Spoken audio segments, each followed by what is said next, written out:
وہ آدمی جس میں تنہائی میں اللہ کا ذکر کیا، اللہ کو یاد کرنے بیٹھ گیا، کوئی دیکھنے والا نہیں تھا، وہ تنہا تھا، حجرے میں تھا، اپنے بند کمرے میں تھا، اپنے رب کو یاد کیا۔ اللہ کی یاد کرتے کرتے اس کی آنکھوں سے آنسو ٹپکنے لگے، اس کی آنکھیں آنسوؤں کا خراج دینے لگی۔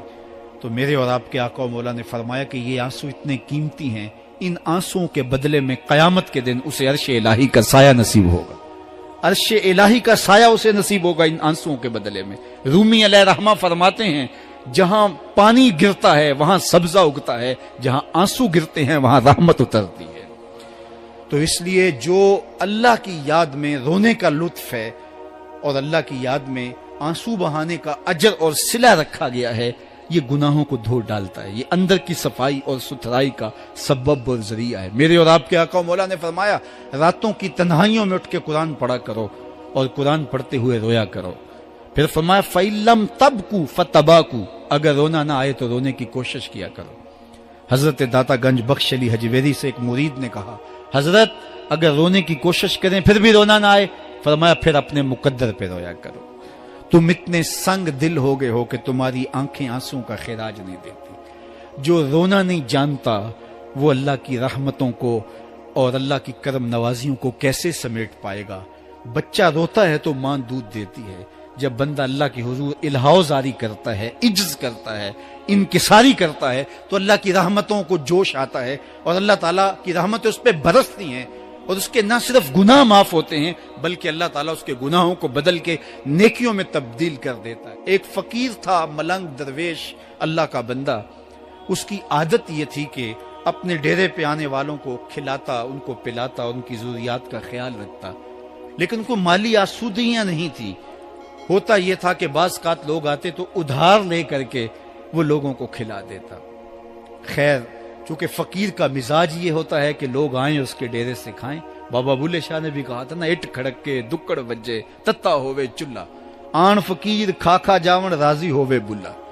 یہ فقیروں کا مزاج ہے، تو جو بھی آتا اس کے ڈیرے سے کھاتا اور وہ ادھار اٹھا اٹھا کے لوگوں کی ضروریات کو پورا کرتے رہتے۔ وقت آخر آ گیا، جن لوگوں نے ادھار دیا تھا وہ سارے تقاضا کرنے آ گئے۔ اب بابا جی کو کیا فکر لاحق ہے کہ یہ میرے مہمان اور میں ان کو کچھ پیش کرنے کی صلاحیت نہیں رکھتا۔ ایک بچہ تھا، وہ کچھ سامان بیچ رہا تھا، پتیسا بیچ رہا تھا یا کوئی اور چیز بیچ رہا تھا۔ اس نے گلی سے گزرتے ہوئے آواز لگائی، خادم کو کہا سے بلا کے لاؤ، کہا تم بیچ رہے ہو تو میرے مہمانوں کو کھلا دو۔ بچہ بڑا خوش ہوا کہ میں سارا دن گلیوں میں گھوم کے یہ پتیسا بیچنا تھا، اب یہ ایک جگہ ہی سارا فروخت ہو گیا تو یہ تو موج لگ گئی، میں جلدی گھر چلا جاؤں گا، میری ماں خوش ہوگی۔ تو سارا ان مہمانوں کو کھلا دیا گیا اور اس کے بعد کہا بابا جی پیسے؟ کہا تم بیٹھ جاؤ، جب ان کو ملیں گے تو تجھے بھی مل جائیں گے۔ وہ بیٹھ گیا، 2 4 10 منٹ بیٹھا تو بچہ تھا، پھر کھڑا ہو گیا، بابا جی پیسے؟ کہا جب ان کو ملیں گے تو تجھے بھی مل جائیں گے۔ پھر آدھا گھنٹہ گزرا تو پھر اس نے کہا بابا جی پیسے؟ میری ماں میرا انتظار کر رہی ہے، ہمارے گھر کا چولہا اسی سے جلتا ہے، میں یہ پیسے لے کر جاؤں گا اور میری ماں کوئی ہنڈیا خریدے گی اور ہم شام کا گھر کا کوئی سلسلہ کریں گے۔ کہا بیٹا جب ان کو ملے گا تو تجھے بھی مل جائے گا۔ بچے نے رونا شروع کر دیا، یتیم بچہ تھا، اس کا سارا آسرا یہی تھا، اس نے رونا شروع کر دیا۔ جب بچہ رویا اللہ کی رحمت کو جوش آیا، کوئی مرید نذرانہ لے کے ان بزرگوں کے پاس آ گیا اور اشرفیوں کی بھری ہوئی تھیلی پیش کی۔ وہ اتنے پیسے تھے کہ اس بچے کو بھی دیے، جتنے لوگ آئے تھے سب کا قرض چکایا، کہا جاؤ گھروں کو۔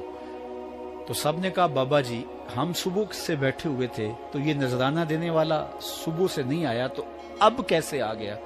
کہا صبح سے تمہارے اندر کوئی رونے والا نہیں تھا، ایک رونے والا آیا تو باقیوں کا بھی کام بن گیا۔ بعض اوقات کسی ایک شخص کی وجہ سے باقیوں کی خطائیں بھی معاف ہوتی ہیں۔ آج ہم اجتماعی طور پہ تا حد نظر اندر باہر اوپر نیچے اتنے لوگوں کے ہجوم میں اللہ کی بارگاہ سے یہ توقع رکھتے ہیں کہ مالک کتنے ہجوم میں کوئی ایک تو ہوگا جو تیرا لاڈلا ہوگا، کوئی ایک تو ہوگا جو تیرا بہت قریبی ہوگا، کوئی ایک تو ہوگا جس پہ تیری رحمتیں برسیں گی۔ تو مالک اس کے صدقے سے ہماری خطائیں بھی معاف کر دے، ہمارے گناہ بھی معاف کر دے۔ کوئی ایک رونے والی آنکھ مل گئی تو باقیوں کا بھی کام بن جائے گا۔ اٹھ فریدا ستیا تے میلا ویکھن جا، وت کوئی بخشیا مل جاوے تے تو ہی بخشیا جا۔ میرے مالک ہم سب کی خطائیں معاف کر دے، ہم سب سے درگزر فرما، اور ہم سب کے باطن کو ستھرائیاں دے دے، ہمارے اندر کو پاکیزگیاں دے دے۔ بہت وقت میں نے اور آپ نے صاحب گزار لیا، تیزی کے ساتھ زندگی بیت رہی ہے۔ میں اگر اپنے آپ کو دیکھوں تو میری زندگی کتنی بہاریں کاٹ چکی ہے۔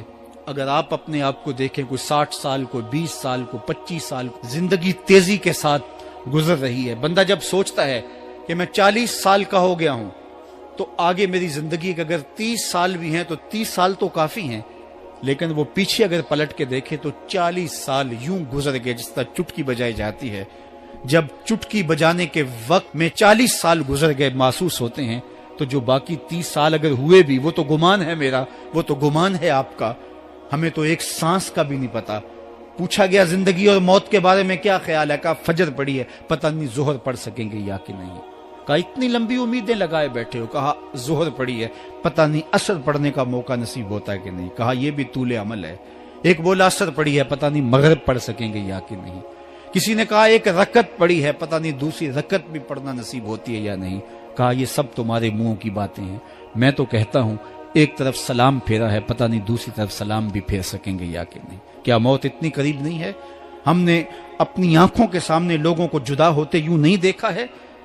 ہم کہتے ہیں اس کی خبر سنا رہے ہو موت کی، یہ تو میں نے ابھی سبزی والی دکان پہ دیکھا تھا۔ لیکن جب موت آتی ہے تو ایک لمحے کا تقدم اور تاخر نہیں ہوتا۔ تو صاحب آئیے اپنی زندگی کو اللہ اور اس کے رسول کی راہوں پہ ڈالیں۔ آج وقت ہے، آج موقع ہے، آج توبہ کا دروازہ کھلا ہے، کل سب کچھ نہیں ہوگا۔ آج اس کی رحمتیں آواز دے رہی ہیں۔ آج وقت ہے، وقت پر کافی ہے ایک قطرہ بھی آب خوش ہنگام کا، جل گیا جب کھیت برسا می تو پھر کس کام کا۔ اب آئیے سنیے، اس کائنات کے اندر ہمیں وہ خواتین ملیں گی جو پردے کے پیچھے تھی، لیکن پردے کے سامنے ماں نہیں آئی، عبد القادر جیلانی آئے۔ ماں پردے کے پیچھے تھی، پردے کے سامنے فرید الدین گنج شکر آئے۔ ماں پردے کے پیچھے تھی، مہر و ماں نے بھی آنچل نہیں دیکھا، لیکن پردے کے سامنے کربلا میں حسین ابن علی آئے۔ تو یہ پردے کے سامنے آئے، وہ پردے کے پیچھے تھی۔ تو جب مائیں پردے کے پیچھے ہوں تو پھر بیٹے جو ہیں وہ پردے کے سامنے آ کے وہ نقش ثبت کرتے ہیں کہ جو لوگوں کے زندگی کے نقوش کو جو ہے وہ اجال دیتے ہیں اور تقدیر بدل دیتے ہیں۔ تو اس لیے ماؤں کی ذمہ داریاں